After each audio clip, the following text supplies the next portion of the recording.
Life, death, and life. That is always the message I have for people at this time of the year of Good Friday, Saturday, Sunday. The death and resurrection of Jesus. Life, death, and life. This is Roger from the MSC Mission Office, and you're with Mission Alive. We all know about life and death.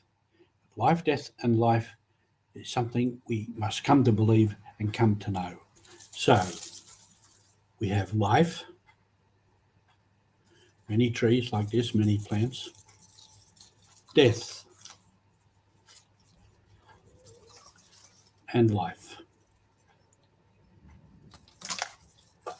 And more importantly, we have life in the seeds of new life.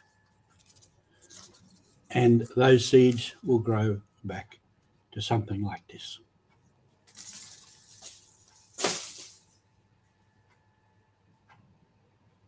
It's not only our faith in what happened to Jesus.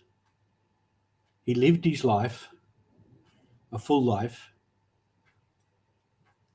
and then he took his life into his own hands in a way. And I spoke a little while ago about Jesus' mission. Heading up to Jerusalem, Peter defied him and he said to Peter, "Get behind me." He knew on his mission that was a crisis time for him to go up to Jerusalem and confront the authorities. And he died. Terrible death. And he rose.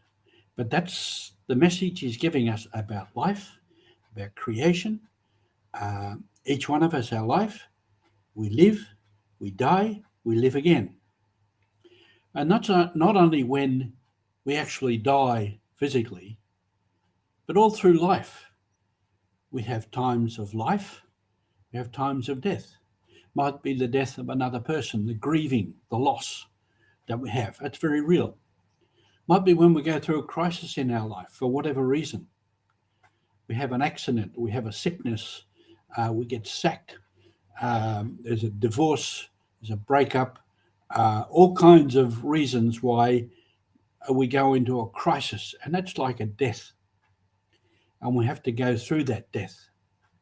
And in that time, we have to be saying, there is life. I will come to life again. And this is life. Death is part of life. And new life is part of life.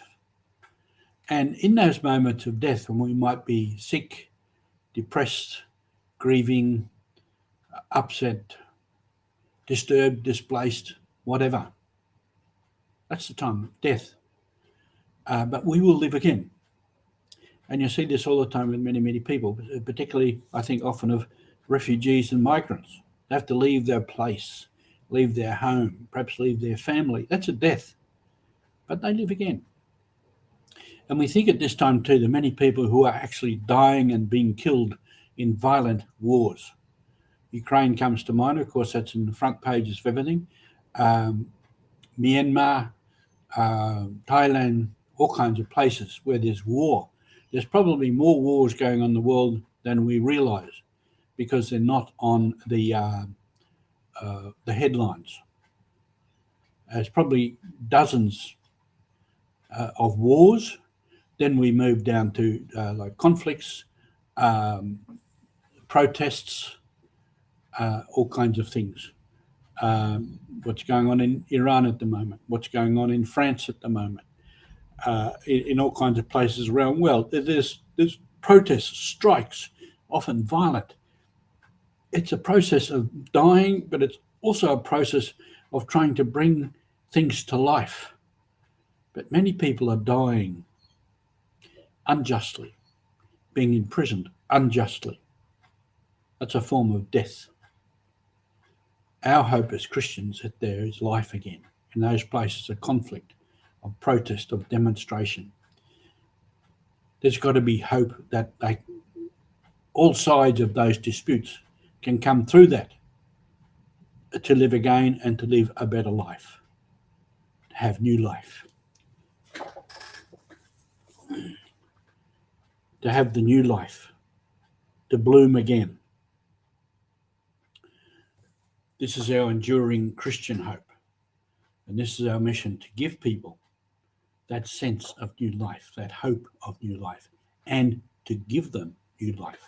That's what we do in the mission office, all the projects that we do. We mention all the time: water, youth, health, environment, missions. It's all about bringing the new life to people. Thank you for being with us on this mission.